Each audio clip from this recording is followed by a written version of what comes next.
silakan duduk.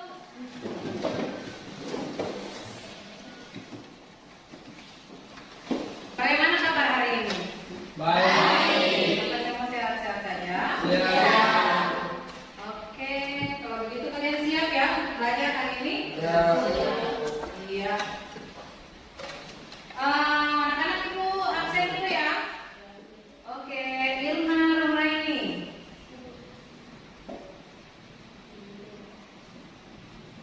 Hadir Irma Romraini, hadir Luis Roymasa, Justinus Jutai. Selamat siang.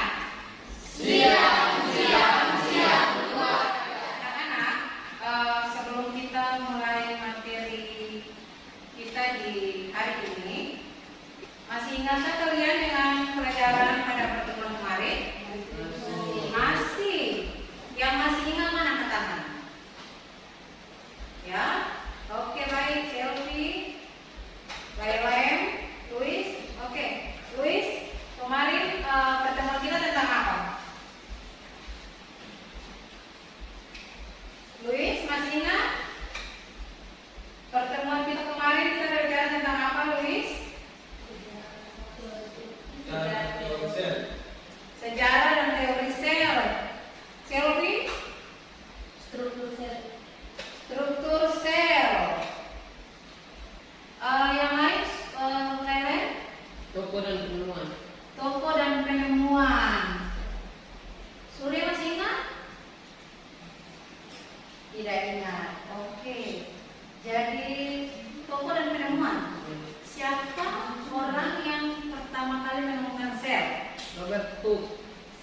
Mantap. Kita masih ada dengan materi yang sama pada minggu kemarin, tapi kita melanjutkan ya untuk bagian yang kedua, yaitu kita masih ada dengan struktur dan fungsi sel.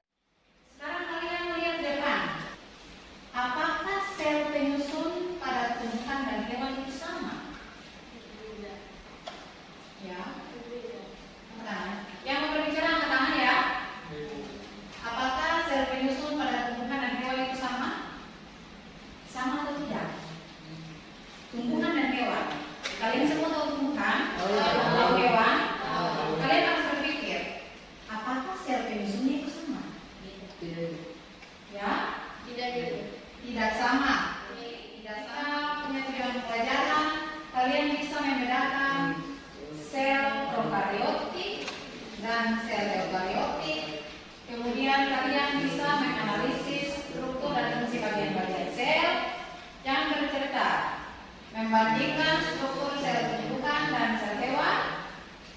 Lalu harus bisa mempresentasikan hasil diskusi tentang perbedaan sel prokariotik dan sel eukariotik, dan juga perbedaan sel hewan dan sel tumbuhan. Ya? Ya, Ibu. Itu tujuan kita belajar hari ini. Kita masih belajar. Seperti minggu kemarin ya. Yaitu model pembelajaran kita yaitu problem based learning. Berarti aja kalau satu masalah berarti kita harus menemukan jawaban dari masalah yang ada. Lalu metode yang digunakan itu observasi, Diskusi. masih seperti minggu kemarin ya. Ya. Perhatikan gambar di depan. Oh, gambar apakah ini? Ya, saya tahu sel prokariotik. Tapi di depan itu ibu sudah kasih nomor-nomornya ya. Ada kode-kode dengan angka 1, 2, 3, 4 sampai 8. Apakah sekarang ini kalian bisa langsung, oh ibu yang ini nomor 1 ini, nomor 2 ini, nomor 3 ini, nomor 4 sampai seterusnya, bisa atau tidak? Belum bisa ya? Belum bisa. Kita lihat lagi yang ini. Sel tumbuhan. Sel tumbuhan. Kalian lihat ya. Oh, ibu juga masih memberikan kode-kode huruf, ya. A, B, C sampai yang seterusnya. Ya.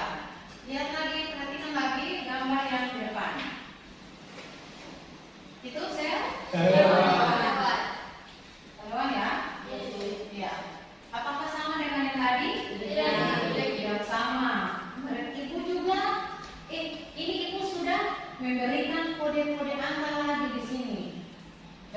ini ada bagian-bagian yang ditunjuk pada Anda itu ya.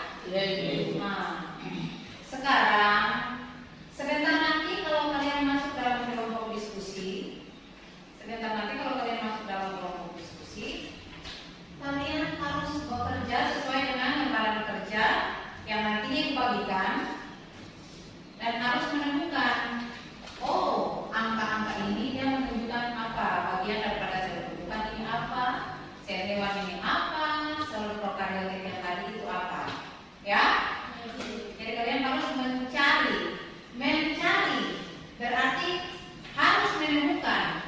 Kalian akan berliterasi di dalam kelompok, mencari dari buku, paket, bahan ajar, mempergunakan kalian punya HP itu untuk mencari jawaban, ya?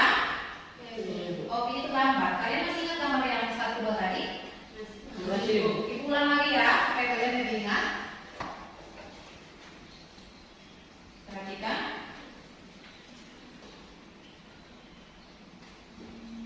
Ya, lihat ya, berarti beda kan? Ya, Ibu. Beda dengan yang tadi. Sel prokaryotik, sel tumbuhan, sel hewan. Sekarang kami terlihat.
Karena kalian sudah melihat gambar yang Ibu tampilkan tadi dan juga video yang sudah Ibu tampilkan, Ibu mempersilakan kalian untuk kembali ke kelompok masing-masing, kelompok yang sudah Ibu bentuk pada pertemuan kemarin. Kalian punya lembar kerja.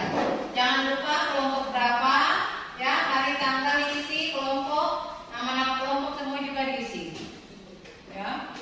Oke, kalian mulai bekerja sesuai dengan apa yang sudah ada di dalam lembar kerja peserta didik yang ada dalam lembar kerja itu dikerjakan ya.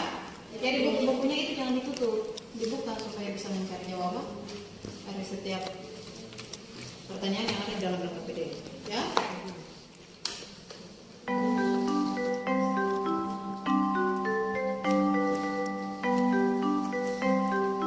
Waktu kalian 10 menit untuk bekerja di dalam kelompok.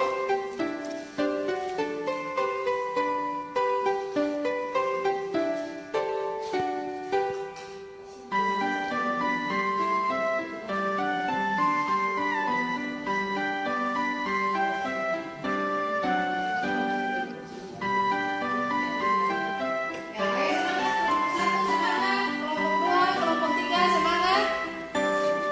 Semangat untuk memberikan jawaban dari pertanyaan mereka pada lembar kerja yang sudah ada di kelompok kalian. Ayo semangat.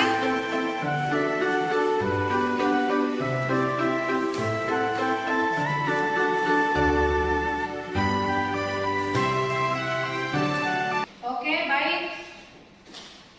Kalian punya waktu dalam kelompok telah selesai dan kalian akan mempresentasikan hasil kerja kalian mulai dari kelompok yang sudah selesai. Selamat siang Ibu dan teman-teman. Perkenalkan, nama saya Jukai. Di sini kami akan mempresentasi hasil diskusi kami kepada teman yang sudah siap. Kami persilakan. Yang pertama, flagella. Yang kedua, membran plasma. Apa itu organel T? Persilakan kelompokku untuk bertanya.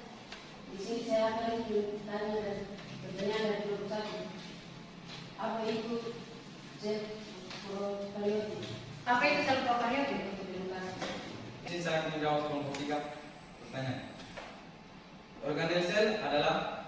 sel juga sering disebut sebagai membran plasma atau selaput plasma.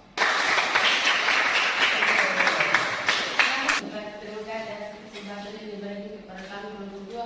Di sini kami akan membaca hasil kita kami kepada teman. Silakan. Disilakan. Terima kasih atas kesempatan yang diberikan kepada saya. Saudara kelompok 3. Terima kasih atas kesempatan yang diberikan kepada saya. Nama saya Alex Praten di sini saat bertanya tentang apa itu sitoplasma. Apa itu sitoplasma? Sitoplasma merupakan material cair yang memiliki sel. Sitoplasma merupakan material cair yang mengisi sel.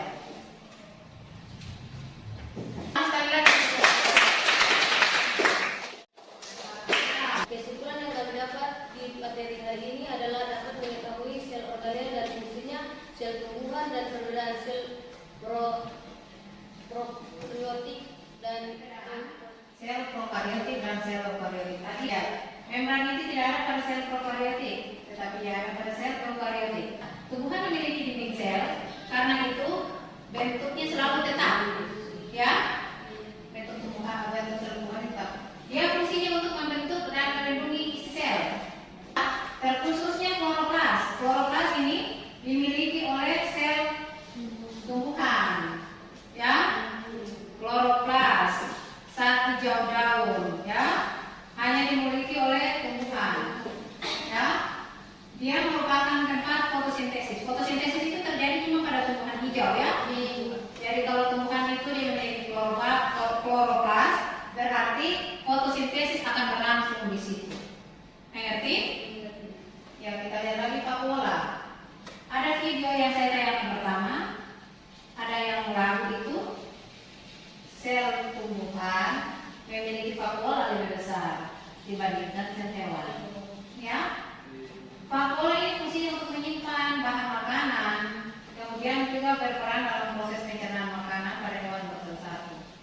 Ya, lalu mitokondria. Pertanyaan tadi, yang punya pertanyaan tadi mitokondria, dia ada pada sel hewan dan sel tumbuhan. Dia merupakan pusat pembakaran atau pernapasan atau respirasi sel. Jadi sel bernafas di organel sel yang namanya mitokondria. Ingat ya. Lalu di sosok. Ada tadi pertanyaan di sosok? Ada ya. Dia ada pada hewan. Pada tumbuhan dia tidak ada. Fungsinya mendaur ulang benda-benda asing yang terdapat di dalam sel. Jadi benda-benda asing yang terdapat di dalam sel didaur ulang oleh lisosom ini. Semoga sukses untuk kalian semua. Terima kasih. Saya ingin bertanya, apa kalian mengerti?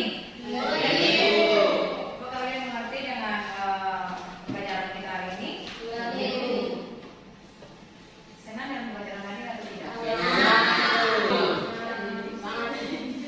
Oke, kalau begitu Ibu mempersilakan kalian untuk kembali ke membagikan bahan untuk kalian evaluasi. Jangan lupa mengisi namanya yang jelas. Iya, karena semuanya sudah selesai dalam evaluasi. Ibu perlu menyampaikan untuk pertemuan kita pada minggu depan. Kita akan belajar tentang transport pada membran sel. Ya, Ibu. Oke, karena kita selesai sampai di sini, maka satu orang mau kita